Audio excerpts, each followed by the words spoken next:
ఈ flavour tutorial కోసం నేను వెతికిన సోషల్ మీడియా ప్లాట్ఫామ్ అంటూ లేదు. So hello everyone, welcome to day 1 of how to paint this Biyani using water colours.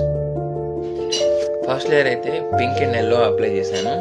So తెలుసు కదా, ఫస్ట్ లేయర్ ఎప్పుడు చాలా లూజ్గా ఉండాలి. వాటర్ ఎక్కువ యూజ్ చేయాలి, లైక్ టీ కన్సిస్టెన్సీ. షాడోస్ కోసం అయితే నా దగ్గర ఉన్న sap green and crimson lake వాడినాను. ఇంకా సింపుల్గా చెప్పాలంటే పింక్ అండ్ గ్రీన్ అని. మిక్స్ చేసేటప్పుడు కూడా 70% పింక్ ఉంటే మీద 30% శాప్ గ్రీన్ ఉండేలా చూసుకోవాలి. ఆల్సో మన రిఫరెన్స్లో ఎక్కడైతే షాడో ఉందో ఓన్లీ ఆ పార్ట్ వరకే మనం అప్లై చేయాలి.